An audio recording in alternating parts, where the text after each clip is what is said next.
Welcome back to the Casey Adams Show. Today I am joined by somebody very, very special. My beautiful fiance, Jacqlyn Burnett, and the incredible author of her new book, Happiness Habitat. Jacqlyn, thanks so much for coming on the show. This is very exciting being here. This is the first time we've done a podcast since 2018, 2019. Yeah, so long ago, and we have a lot to catch up on. We do. I mean, for everyone listening or watching, we just got engaged about a month ago. Share the ring, and it's been incredible because I not only love you so much, but our journey and our relationship professionally, from working together and our origin story in our relationship, is such a beautiful thing. And it's so unique that you get to sit down in this context and have a conversation about it publicly. I feel like we haven't really ever done not only an interview, but went in depth on our relationship. And I'm just excited for this interview, excited for this conversation, and most importantly, excited for the new book that you're putting out, Happiness Habitat. And for those that are just tuning in, getting into this episode, you have a new book that's coming out October 9th, Happiness Habitat. Before we dive into all the good stuff that I'm excited to talk about, what is this book and why did you decide to write a book? Yeah, well, book, Happiness Habitat, Optimize Your Opportunity Zone. For me, it's been such a powerful state of happiness. When I'm in happiness, that state, it's almost like a superpower. And in the book, I talk about all the ways you can optimize each area of your life so you can really create your own, what I like to call your personal happiness habitat. So I have doctors, CEOs, experts in their field contributing their best practices so you can actually apply those tools. So we have a chapter on communication, best practices for that. We have I'm in that book, that communication chapter. That's right. You're a phenomenal communicator. We have a chapter on mindset, food, and just all the things that go from inside to outside. I love it. And as your partner, seeing the amount of effort you've put into this book. I mean, you started writing this, and for context for everyone, we've been dating since May 2020. We got engaged about a month ago.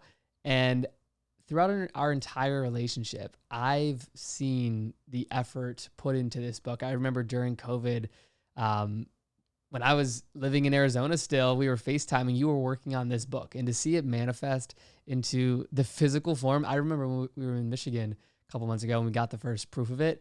I was not only so excited for you, but it's just so incredible to see your partner and you in this context create something that you've put so much effort into. And I'm just beyond excited for it. And yeah, it's just really cool to see. My goal with this book is I genuinely want to empower others to be happy. I think that when you are in the state of happiness, all of these obstacles that you have in your life become mere illusions, which is so powerful to say and experience.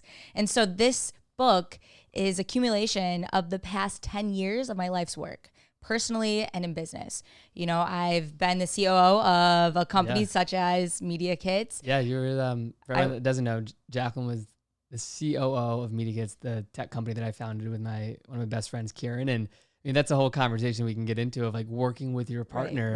Right. Which we should. But no, your background, and even before we go there, your background in the working professional field, I think it's important for us to give context to how we met, right? Yeah. I feel like so many people would want to know that. And I think it's such an important thing. Career. Yeah. And it has to do with both of our careers. So, I'll give my POV, then I'll hand it off to you. We've been in the same circles. Yep.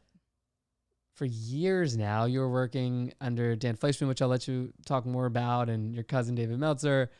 And I remember one of the first time we met, we started organically becoming friends. And for people that aren't aware, we were best friends for almost a year before we started dating. Oh yeah. And that's when I was living in Arizona. I was coming out to LA pretty much every month to do podcast interviews. And we just organically started hanging out. And then one time I was about to book a hotel and you said, oh, just come crash on my couch. Let me save you some money. And I think what's important to note here is we were genuine best friends. There was no other motive. It was how can I best support this epic human and vice versa. That was it. And so I wanted to see you succeed just as much as you wanted to see me succeed. Yeah. And it speaks to just your aura of happiness. And a question I want to ask is, like, what does happiness even mean to you, right? Like, I remember when we first started to really know each other, I would always leave. Let's say we grabbed dinner or whatever it may be. I left you, and I'm like, how is Jacqlyn so happy? Like this aura that you carry in your life, I think it's so prevalent, and everyone that's friends with you and family knows this about you, of how you carry this just sense of pure joy and happiness. Thank you. Vice Where versa. does this come from? Well, first I want to say happiness to me is being grateful for the present moment, because that means you're in the present moment. And that is the only period of time that you can actually exist, the present. So I guess I started understanding my powerful energy of happiness. I guess you could put it that way. From a young age, I had parents who, both my mom, Beverly, and dad, Mark, they nurtured this environment for me that allowed me to be my most creative self, learned lessons, learned all about food. And food, by the way, is extremely important to your mindset and your mentality. Yep. Your brain, your actual physical health of your brain is extremely important. So I nurtured all these things, and that's kind of helped me grow into what I am today. From there, I've continued to only surround myself around like-minded individuals. And you are who you attract, right? Yeah, like they always say, you are the 5 people that you surround yourself around. And that's true. Yep. And if you want to continue to elevate, get in the rooms and the circles of the people that you want to become. So happiness for me, yes, it stemmed from a young age, but it's been continuing. The building of that is because of me and the building blocks that I layer on, right? Like we are together. We live together. You see my every single day of how I optimize each area of my life. That's what the book is about. Optimize each area of your life inside and out. Yeah, you optimize my life. You optimize your life, and like seeing it firsthand from the way you eat and how clean you are, which we'll get into, to me saying the word like and you calling me out on it every single day because I every time continue to say that in my life. And I know it's all out of love because you want the people around you to be better. Oh, yeah. And I think that not only is a part of what is your opportunity zone, but how do you optimize yourself, but also the people around you to elevate together. And now from becoming like best friends with so many of your friends over the years, it's incredible to see those who you've associated with all of your life and how I've gotten to get to be so close with them. And it just speaks to who you are and your background and growing up in Michigan. I want to talk about that. Like, you moved to California right out of college. What inspired this move for you early on in your career, right? Like, you come from a beautiful place in Michigan and you made the jump to California, as did I, right? Like, I graduated high school, moved out to Arizona. Now we've been living together in Los Angeles for 3 years. What inspired the move to California? And yeah, like, where did that drive for wanting more out of life and just the exploratory behavior come from in your life? I think I've always known, at least since college, freshman year, I always wanted to go explore and leave Michigan for at least a little bit. When did that thought really hit you? Like, I know for me, it was like I had a dream of moving to Los Angeles. Like, when was that for you? Sophomore year of college. Freshman year, I got 4.0 the whole year, got into honors college. And I'm like, let me just keep it going. I was the president of a few clubs. I was acting in a few different shows. I did everything I possibly could. So already I'm like, I want to get after it. I want to keep going. There's so much in life that you can create and be a part of and contribute. Let me go explore. So I reached out to my cousin, David Meltzer, and he's like, you can interview for an internship. Got the internship, came out to Los Angeles my junior year, and I fell in love with California. And also, speaking upon those people that you surround yourself around, my cousin David Meltzer, he's a phenomenal entrepreneur, motivational speaker, human in general. He's just the epitome of what's an asset to the planet. Yeah. And we all love Dave. And being in those rooms with Dave, being a part of those meetings that I would sit on, going to all the different business trips and experiences, I'm like, this is where I'm going to live. This is where I'm going to be. Not to say I don't love Michigan. I'm a pure Michigan. You know I love Michigan. I'm a Pure Michigan girl. All right. Yeah, we go back every summer. Oh yeah, it's the In best. winter. It's the best time. Yeah. But I think for now, it's really important for me to continue to explore and to build with what I have. And there's so much here in California, and you can make that anywhere. Okay. Yeah. But I know, at least from what I've built for myself, this is home right now. Yeah. I love it. So you moved to California. Mm-hmm. You're working for Dave Meltzer. For those that don't know Dave, if you don't, you got to know Dave. Incredible entrepreneur, sports marketing. When you were working for Dave, what did you learn from him? And, I feel that a lot of some of the thoughts even that I live by are stem from how he thinks and the content that he puts out. Like, how has Dave inspired you over the years, and what did you learn from working there? So I'll say 4 things right now. From day one, he's instilled 4 principles in all of his team members: gratitude, empathy, effective communication, and accountability. The fact that I can still remember those things great. after almost 10 years. And by the way, fingers crossed, I hope I got those right. I'm pretty sure I did. Yeah, Dave, we got a fact checker. But everyone that works at Sports One Marketing or under David Meltzer, they all know what those first 4 principles are. And those are principles that he instilled into everyone. Now, how powerful is that? To go into a workplace and to have the opportunity to experience personal development, because your personal life and your business life are extremely coexisting. Yeah. You live in symbiosis with everything, okay? Absolutely. So from just day one of working under Dave and working with all these other beautiful young adults who are growing into this same mission of, how can I be an asset to others, and just be an asset to this world. It's really cool, the conversations that you end up having. Couldn't agree more. Oh, yeah. So I've been asked many times from other entrepreneurs, how do you work with your partner? How has that experience been for you? And early days of Media Kits, talking to Kieran about, hey, let's hire Jacqlyn, let's bring her on as COO. Yes, I absolutely wanted to do that. But I was also, I don't want to say afraid, but it's just making that jump to work alongside your partner and having them be in the trenches of your business with you is not only scary, but it's something that once you do, you're going to have some hard conversations, whether that's potentially firing them or moving positions or just growing with them or, all these different things that can come about. Over the years of doing that, I've learned to love it, and we've done it so well, in my opinion, when we were running Media Kits prior to getting acquired. And I want to ask you, what was it like not only working with me as your partner, but working with your partner and managing that as what I like to call a boss babe and understanding all the things you do in business?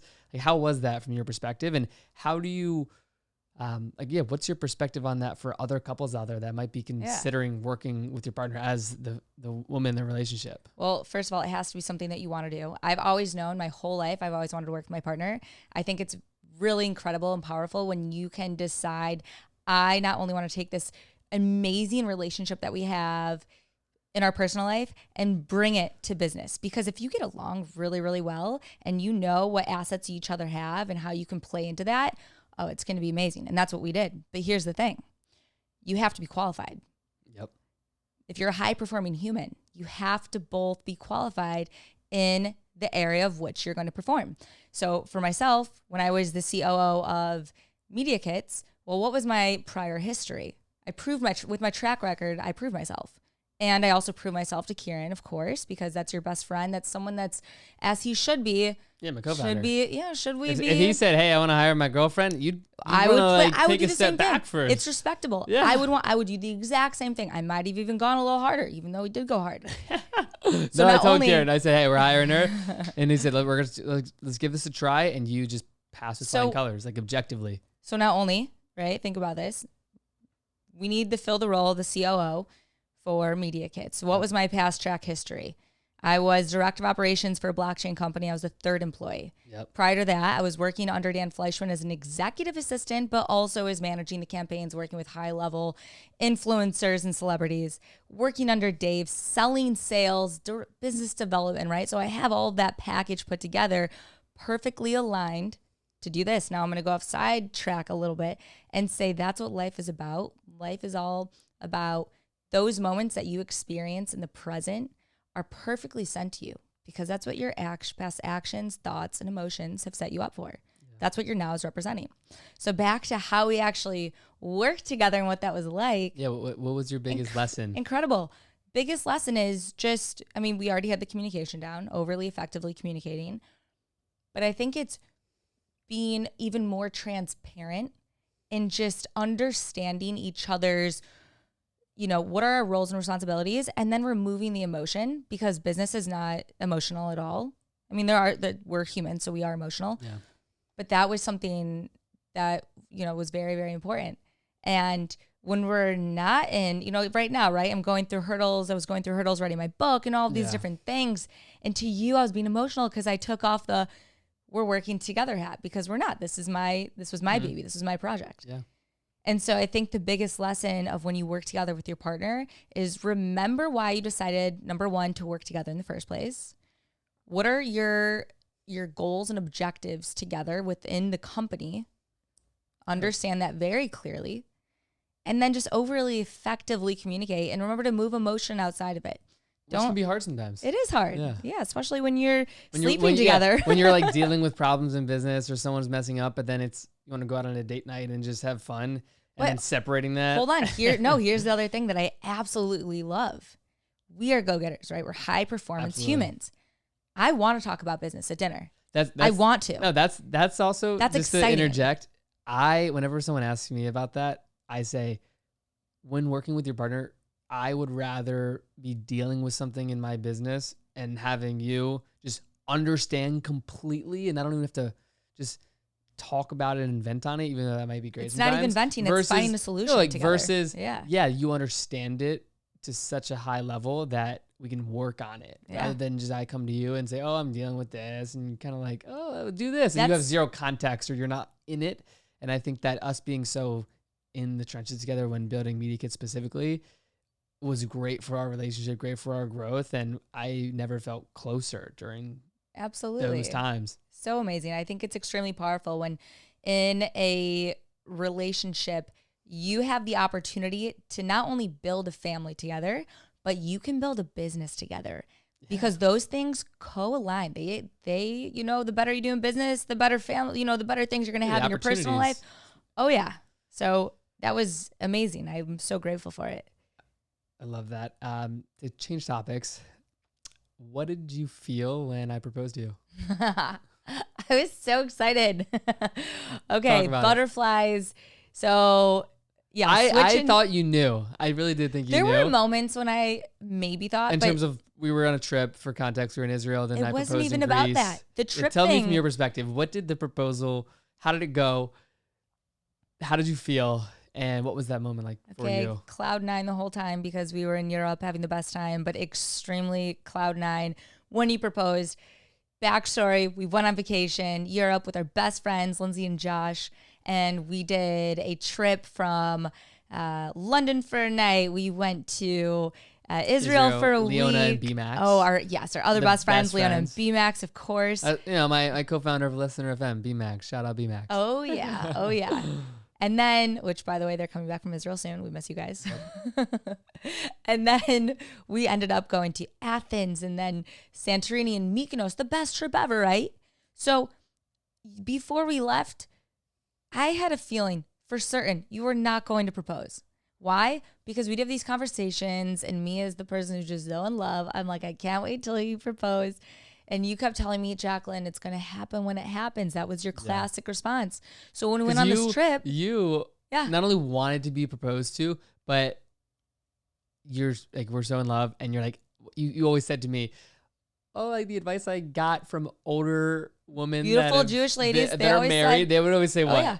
They said, if he's not going to marry you by the time you're 30, you guys have been dating for 3.5 years, you dump him. I said, I align with you. I get it. You got to do what you got to do. That, and of like the biggest regret people have is not. Oh, that piece that of one. advice. But that one's better though. That one's great. The biggest piece of advice that a lot, or, you know, feedback, a lot of these beautiful relationships, these ladies were telling me is, I wish I got married sooner, because it really changes things. And I will say, there's nothing that's changed about how we act towards each other now that we're engaged. But what I feel, even though I knew you were already 100% committed, is I just feel a different type of a connection with you, which is really cool. It's Very special. I mean, it's the epitome of commitment, and it's binary. It's like, are you engaged or are you not? Are you committed or are you not? It's like a spiritual thing, and of too. course, there's a It's, time and place for it. But okay, back to the story.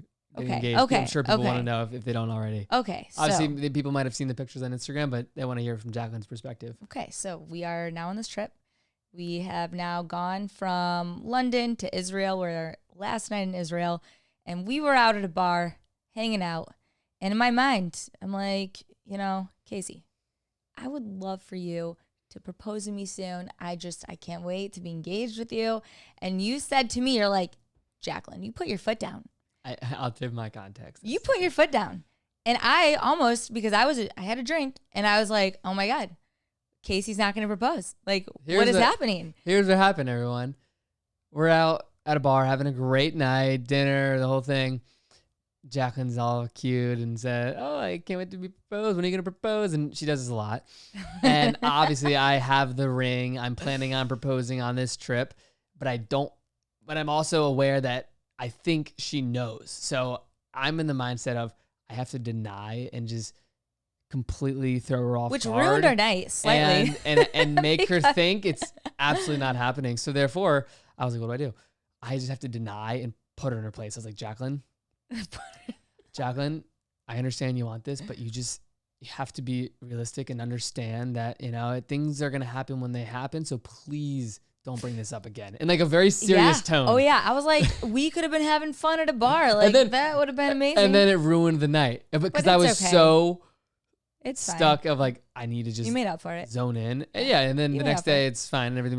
We move on. Okay. So now. And then we go to Athens. We're in Santorini. Also, by the way, you didn't know this at the time, but my incredible mentor, one of my best friends, Aristotle Loomis, I got to give a shout out to Aristotle, gifted us this incredible 2-night stay in Athens, which I fell in love with Athens at this beautiful hotel, King George. Shout out Aristotle Loomis. Love you, brother.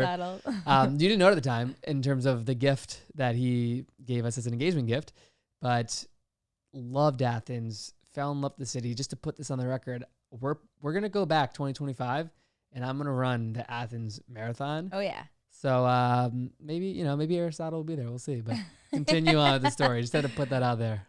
So now we're in Santorini. First day in Santorini, and Lindsay and I, best friend, we're in the pool. You and Josh were laying out. Oh yeah, and I'm in the pool. I'm like, these dinguses, when are they going to propose? And Lindsay's going around with it. She's like, oh yeah, these dinguses, like they need to propose soon. So she's like, well, anyway, do you want to do this photo shoot with me? Last minute, if you want to join, you can join. And I'm like, Casey, let's do it. You're like, sure, like, I guess, why not? Go back to the room, hardly have time to change. I'm dressing you, of course, because we're in Santorini doing a photo shoot. So I put you in all white. I'm wearing all white myself. I'm kind of stressing out because I know I'm about to propose at this photo shoot. And everyone's like taking their sweet time. Everyone's running late. We're like 15 minutes to get ready. And I'm like, oh, no big deal. Like trying to play into it, but I'm like, oh my God, like Jacqulyn has to do her hair and do makeup. Very well executed. Because it is hard to trick me when saying that I'm going to do a photo shoot. Because, it's like, it's hard to trick. Everyone knows, oh, you're in Santorini, photo shoot. Oh my God. Right. So anyway, now we're doing a photo shoot. Lindsay and Josh take turns with the photographer. Then we take turns and we're going back and forth. Worked out well. Finally, it's our turn. And I'm like, what is the photographer like me or something? Like he must think I'm a good model because now he's taking more time on me. He's prioritizing. Yeah, I'm like, why is he? I'm like, Lindsay, like I'm here, take pictures of Lindsay. He's like, no, I take pictures of you. I'm like, okay, all right, if you say so. So finally, he's like, you turn around, Casey, you go behind her, and he's posing us the whole entire time. So I think nothing of it. And I turn around, and there you on your knee. I get the chills talking about this surreal moment. On top of it, beautiful all white building, just. Everything all white, literally cloud 9, clouds around us. Yep. Absolutely stunning. And it was the perfect moment. You did a phenomenal job. Thank you. And now we're here. Thank you. I love you so much. I remember as a man going into that photo shoot that day, I was so excited, confident, not stressed. Up until 2 minutes before, I started sweating like crazy. I was so nervous. I felt it. I was so excited, and it's just one of those moments that I was so present and just ready to do it. And I think as a man, that's all you could ever ask for, right? Just feeling so ready and excited for something so special. Yeah, and then we called all of our friends and family and your brother and had the best night, and now we're engaged. We're engaged. When you think about commitment, we're changing the conversation. Commitment in a relationship, commitment to a project, you are, in my eyes, like the definition of someone that when they say something, you do it, you know? And I mean that professionally. Literal. I mean that in the gym. I mean that with projects you work on, like your book. What does commitment mean to you in a relationship or in the context of, you know, writing a book and committing 3 years of your life to it? Yeah, your word is your bond. If you say you're going to do something, do it. Also, if you lie to yourself, you're going to continuously lie to yourself, and that's not going to help you or anyone. The most important thing you could possibly ever do for yourself is be truthful to yourself, which means you're going to be truthful to others. And I'm really lucky because my dad growing up, you say you're going to do something, you do it. And that's the kind of energy he shared with me, right? If I said, oh, Dad, I'm going to go clean the dock, right? And I said, I'm going to clean in 15 minutes, but it was actually 25 minutes. You come down in 15 minutes. What are you doing? You said you were going to do it in 15 minutes. Your word is your bond. Yeah. Do what you say you're going to do. It's very important. It's a great life lesson. Yeah. Because the more that you can be truthful with yourself and actually execute on those actions, the more you're going to be more repetitive in it. It's so great. I mean, I don't think have you ever experienced me saying something that I say I'm going to do and I don't do it? Think about it. I don't know. I don't think so. I don't know. You know, maybe. Maybe. Okay. Oh God, you're thinking of something? You know, when you're angry and you like say you're gonna do something and you just don't. Yeah, so that state, by the way, is not a good state to be in. Of course. When you are happy and on center, as I talk about in the book, that is just where all the manifesting, that's where all the good stuff is. That's true. Oh yeah. I want to talk about your just daily habits and the way you think about health, right? Sure. You've been primarily plant-based for many years now. You've instilled a lot of not only healthy eating habits, but just an overall health mindset more than I had prior to us dating. Yeah. That I'm so grateful for. And I've learned so much about food through you. Where does your drive for health come from? Obviously it's easy. Like we should all be healthy, but for someone like you that, you know, has a book now, you've interviewed nutrition experts, you're going through you're an integrative health coach and you've put so much time and effort into this course you're taking. Where does that drive come from and why is it so important to you? Well, it's been instilled in me since I was a kid, but then myself just understanding the benefits of eating for your body, eating for your mind, body, soul. It's all connected. As the subtitle says, optimize your opportunity zone. Every opportunity I have with eating, I go for something nutrient dense. I love how you say opportunity I have with eating. Because I feel like so many people, they don't think about eating as an opportunity to do something good for your body. Yeah, sure. They're eating because they are hungry and they want to. Eating is also a celebratory moment, right? Like celebrating with friends, a birthday. So in those moments, you're actually giving yourself nourishment in that way. So sure, maybe that slice of cake is actually nourishment for your soul because every year on your birthday, you have a slice of cake. Yeah. Right? That's like a very obvious one. Or maybe it's once a year you see your grandma and you make an apple pie together, and that's something very nourishing for the soul. But in my everyday life, how I nourish myself is choosing something that is nutrient dense. Because again, when I have the opportunity to do anything, I go for the highest of the high. Because that's how I'm a high performer. Yeah. Right? And that's just, all of my actions are going to be that way. Absolutely. How I dress, talk, eat, sit, internalize thoughts with myself, my actions. I'm like checking my posture. Oh yeah. Oh yeah. All of that's connected. And so, you know, a fun little thing I like to share too is you've been to my Bevy's house many times. And as a kid, she was an intensive care nurse. She's also my mom. Also extremely healthy. I grew up in a really healthy household. We didn't have any, and this is like the root of it. Yeah. Like the way you grew up from the way your dad didn't eat carbs and I know you're about to go there. Yeah.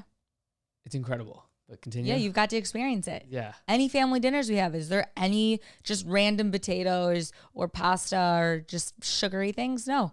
My dad's making smoked chicken, salmon, lots of vegetables. Yep. Bev, my mom, same exact thing. And that's the environment I grew up in.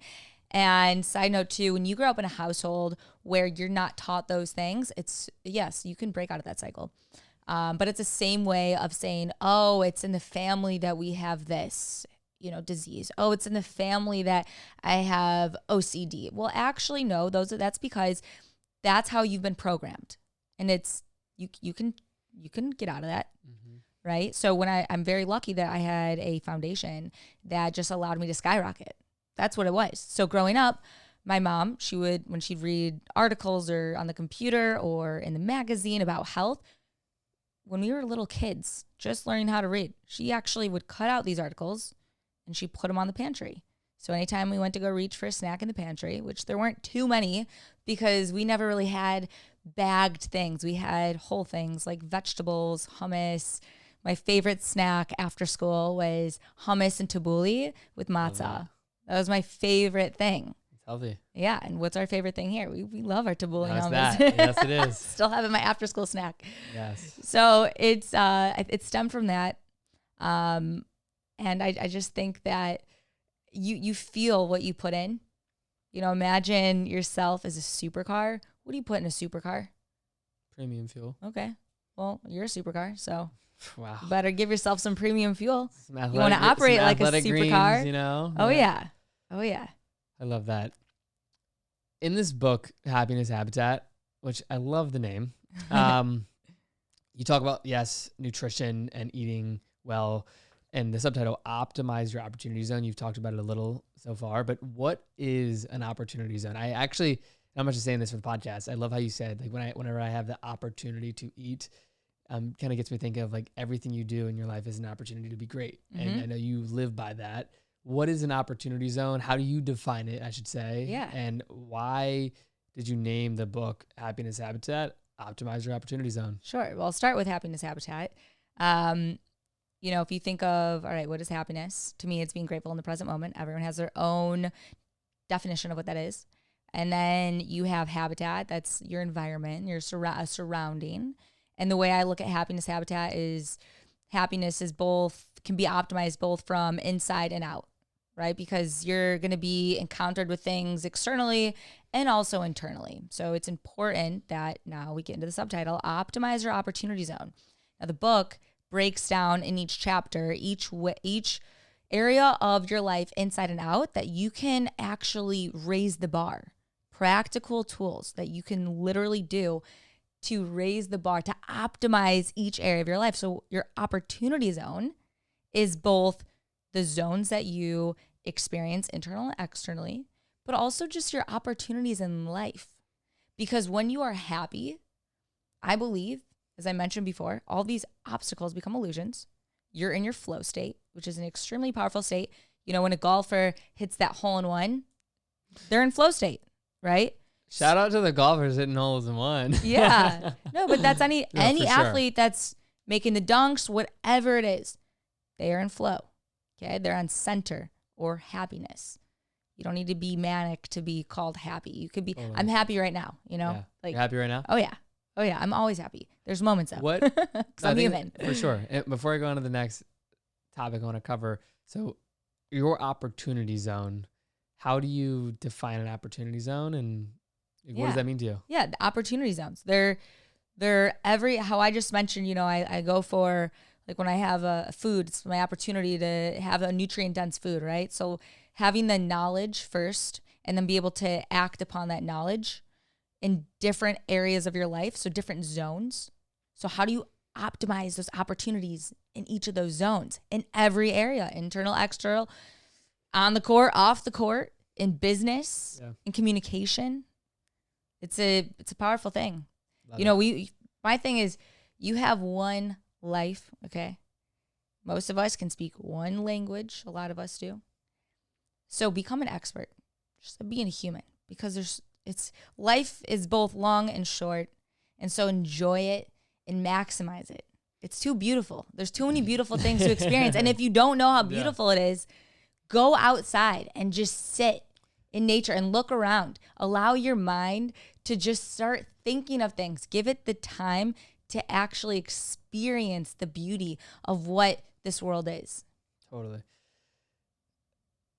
I want to ask, because you're someone that has such a positive view on the world, and in a world where, you know, you can look at the glass half full, half empty. I think everyone can learn something from you, and especially people that are dealing with a lot, right? Like we live in a world where people are going through a lot. The economy's in a weird spot. People are losing their jobs. People lose family members often, and just there's a lot of negativity out there that sometimes you just can't control, and it just hits you, right? And yes, we've all dealt with some type of negativity in our life, and I mean, firsthand knowing you, I've seen you through hardships, and you, yes, remain in this happy state, but you embrace your emotions. Oh yeah. How do you not only recommend, but what do you say to someone that's going through something in such a unhappy state of mind? They're, they want to be happy. They know it's important, but they just can't find a way to be happy. And they're constantly in this state of negativity from their surroundings or the people in their life.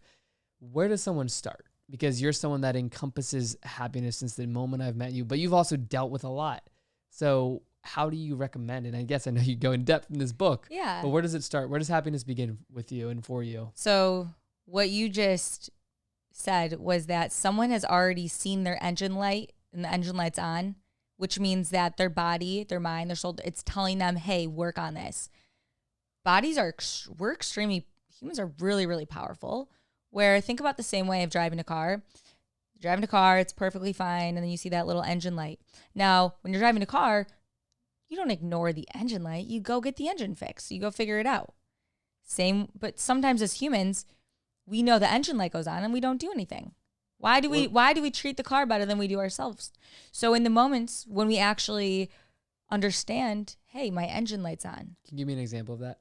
Yeah. I'll give you an example of a past relationship that I experienced. I let a person become, and I talk about this in the book, become extremely close to me, where my happiness habitat environment that I so strongly built for myself. And this was before I even kind of created the happiness habitat method. So this is like 5, 6, or 7 years back.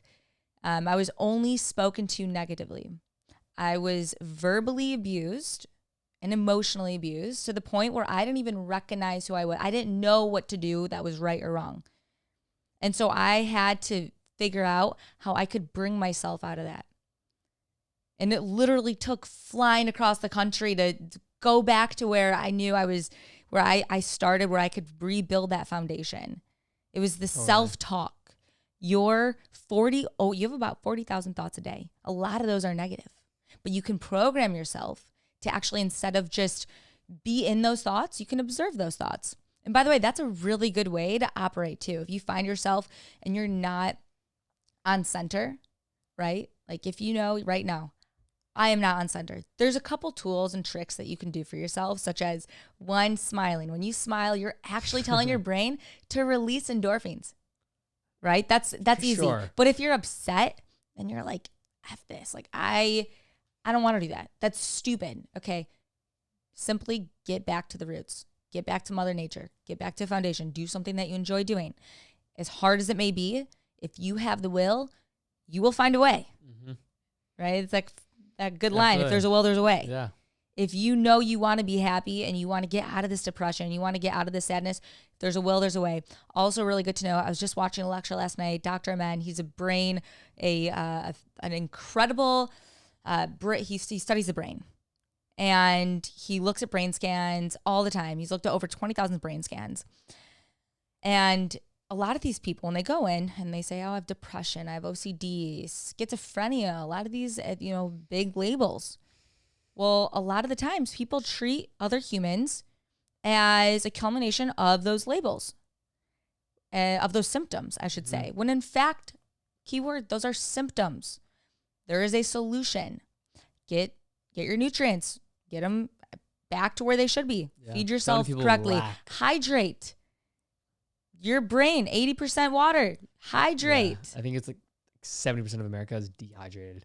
Oh yeah. like, around the clock. Oh yeah. There's a lot of things you can do to actually fuel your mind, because your mind is also where it's going to fuel everything else. If you're not feeling good, you're not going to, there's a brain scan that he showed where there was a kid, like 7 years old. These parents were so committed. He needs to be on ADD medication. That's what all the therapists are saying. He needs it. And he said, they don't need that. Your son does not need this. What's going on at home? Okay, well, there's arguing. What's going on at home? Well, he's eating pasta every night. Okay, well, let's put some greens in his body. Let's hydrate him. All these things. He gave him a plan to do. The kid stuck to the plan, and he came back a year later, and the brain scan came back completely normal. Wow. Your brain, it's supposed to kind of be, I think I told you last night, like soft butter. That's the consistency. So if you can imagine almost like a cloud shape, when that is in its nice little round shape, that's a great brain scan, versus having deviates or something in the frontal cortex or wherever it needs to be.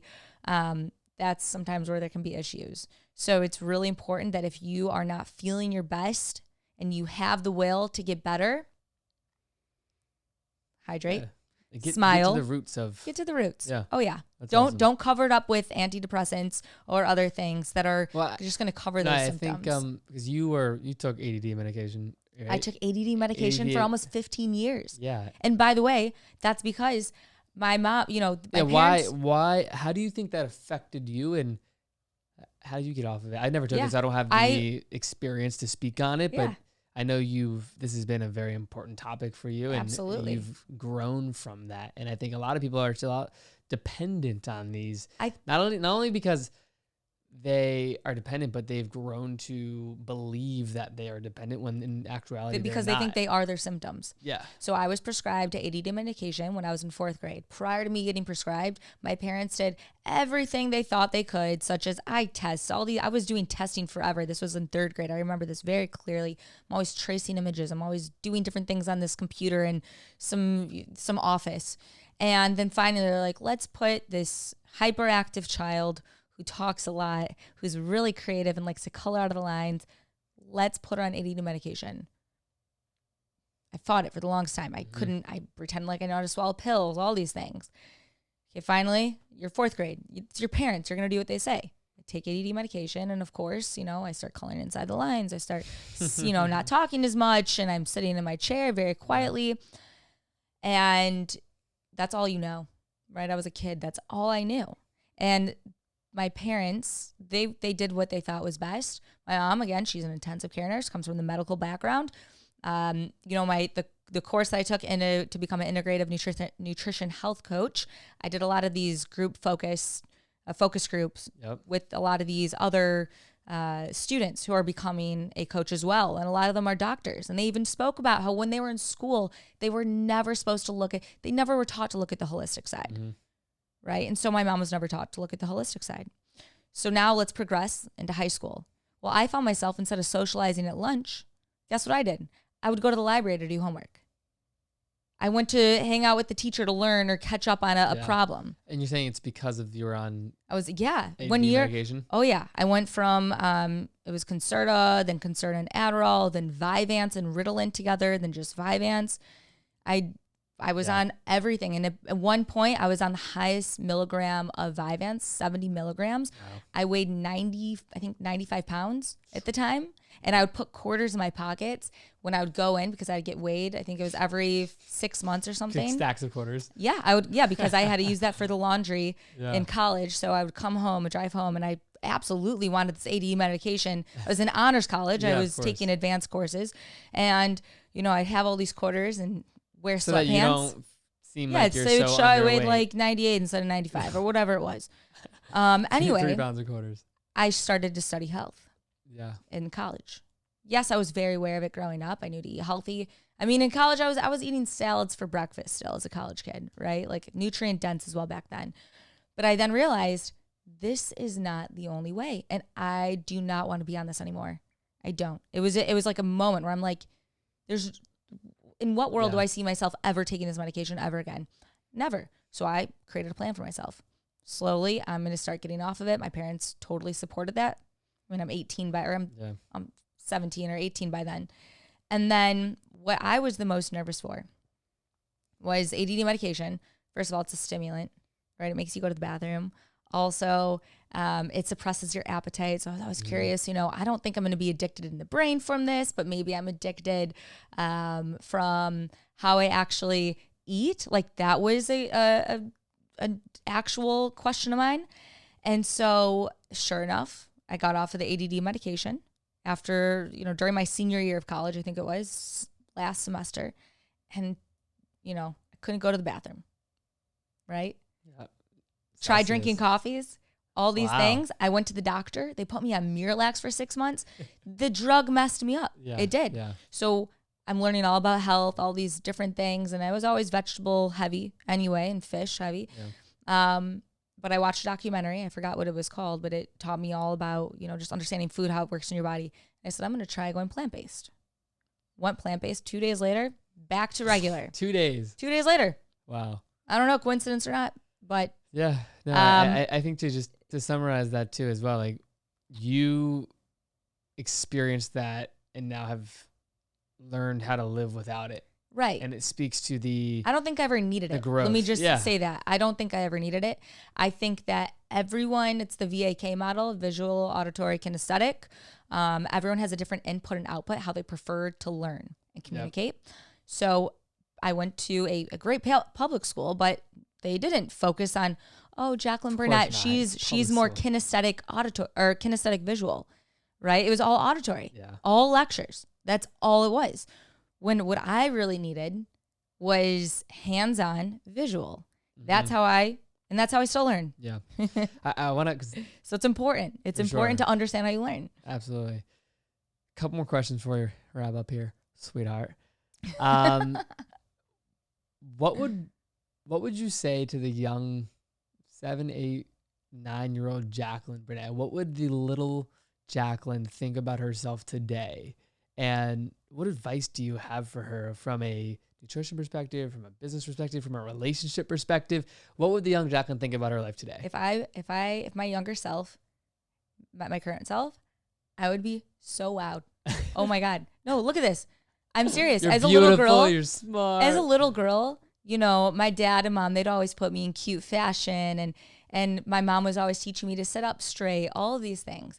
I'd be like, wow, this is so cool seeing someone who I've been taught, or I've learned to become like there's still that kid in me. Yeah. And you know that I dance every Of course, day. you're a little girl. I at am a heart. little girl at heart, of course. And as we all should be kids at heart, Yeah. For sure. It's our inner child. And so if I were to meet that Jacqlyn and say, hey, I have advice for you, I would say, keep doing what you love and don't give up on it. I love It's that. really important. And what my dad, and I want to mention this, my dad, ever since I can remember, has told me, you're an asset to the planet. Every single day almost. He's always told me, you're an asset to this planet. It's a beautiful saying. Think about how powerful those words are. And what is that even, when you hear those words, that's powerful. You're saying your time here on earth, you are contributing. You're an asset. You are someone to you're aspire valuable. to be. So speaking to a little kid just like that, that's going to make them feel that way and want to operate in such a way where they are an asset to the planet. Yeah. That has been my whole mission in life, I love that. to be an asset to the planet. And I hope for people that read this book, Yeah. they know they already are. I feel this book is a true, it's such a part of you in terms of how you think and how you live that I'm not only so excited for people watching or listening to read it, but just I know how impactful it's going to be on lives. And I want to do a speed round here of questions before we wrap it up. Number one, this might be 5 questions. It might be more, it might be less. What do you love most about me? Ooh, your heart. Easy. Why? Yeah, why? You are the most kind, loving soul I actually know. I'm being serious. And I know you always say you're going to know it, and I say I love your kindness. But I do. Yeah. You are an asset to the planet. Your soul and your heart is just, you want the best for everyone that surrounds you and people that you don't even know. It's very obvious. And I'm very, very lucky to be in the presence of that and I get to experience it every single day. I love you. I love you. Two, without putting too much thought into it, what is one of your favorite memories we've experienced together the past 3 years? Proposal. Outside of proposal, because obviously that's like the Okay. epitome of a moment. There's so many fun moments, but I really love one when that impacted you, that speaks to our relationship in your perspective. well, there's been a lot, but I will say one that just immediately came to mind is when we celebrated our 2nd anniversary and we went to Monarch Beach Resort. And I'll tell you why. Now listen to this. Yeah, why is this? We turned into just like kids together, just like having we put on robes. We went on a golf cart down to the beach. Yeah. We were really having Dancing the the whole best time. We were dancing the whole time everywhere we went. I'm sure people are looking at us being like, wow, that's awesome. You know, that's pretty cool. That's a fun thing. And I have so much fun together. Yeah. That's you're my best friend. Yeah. Like, I think that's so cool. That's the foundation of our relationship is built on being best friends. And I cannot be more grateful for that. It's important to have fun with your partner. This is That's the most important thing. This is a speed round, guys. Okay. Number 3, what do you love most about your mom, your dad, and your brother? Alex Burnett, Mark Burnett, Beverly Burnett. They're phenomenal family members. They are not only my dad's my mentor. He was a very successful businessman my whole life. Still to this day, I go to him for advice, business advice, every day, life advice. You love him? No, literally every single day. I give him a call every day. My mom, epitome of like a happy soul and somebody that really wants the best for whoever is around her. You walk into her presence, she is, and you know this too, she's always excited to see you. Very. She always has. Give her a call. She's so happy. Hello. Yeah, she is. She is always ready, and she's always down too, which is so fun. You want to go do something? She's excited about it. My brother, he's also my best friend, and he has been my biggest supporter and rock for almost 30 years now. You turned 30 in 2 months. Yep. About 60 days from recording this podcast. Yes. I'm excited. How does that for make my you 30. feel? I'm so excited. I'm so ready. I know you're excited. I'm so excited. No, this is why. And this is, I got to tell you, my 20s, oh man, incredible decade. I'm serious. I lived so many different kinds of lives, and I experienced so many different things. And they really talk about how, your 20s are the time when you really figure out who you are. And I think that's so true. Being that I'm now 29 and 10 months, I feel that. Mm-hmm. And coming into my 30s, it feels great. I'm ready. I'm excited. I'm ready for every decade, every day. Come on. Yeah, absolutely. Well, before we wrap up, this has been such an incredible, fun conversation. This is fun. A unique conversation. I love it. We'll definitely have to do a follow-up. We might even start a podcast together. Who knows? That could be fun. But I would like that. Your book, Happiness Habitat. Not only Yeah. am I excited about it, but it comes out October 9th. What do you look forward to the most? And what should people expect when they order this book, they get it? And how do you want people to feel when reading your book? Happy. Okay? But not happy where you're a manic happy. I want you to feel on center, powerful, as you are. Everyone's powerful already. Yeah. It's that sometimes they need to flip through a couple pages to figure out, if I just tune this area and I just tune this area, I can optimize. I can be my better, best self without even having to try. Yeah. And that's what this book, I want you to feel. I want you to hold this book and know that this is a powerful opportunity for you to unlock many different facets of yourself. You might explore new things about yourself you don't even realize. You might learn new tools that you might have been like, oh my gosh, if I do this to my life, or now that I've done this, everything seems so much more easy and accessible. And that is the power of happiness. I love that. Last thing is, where's the best place for people to buy your book, to order your book, and to stay in touch with everything you have going on in the Happiness Habitat environment and your personal socials? What's the best place? Well, you go to JacqlynBurnett.com, happinesshabitat.com, or my Instagram at Jacqlyn Burnett, where you can just find all the good things about creating your own happiness habitat. I love that. Well, to end on a high note, I just want to say I absolutely love you more than you ever will imagine. I am so proud of you for the years put into this book. And I'm just excited for the world to experience just a sliver of your soul. And I am so grateful to be able to experience that every day. And I love you so much. I love you so much. Thank you for having me on the show. Of course. And for everyone watching or listening, I will make sure to link everything down below. Make sure you go buy and order Happiness Habitat. Out now or out soon, October 9th, whenever you're listening. And I will talk to you guys soon. Thanks so much.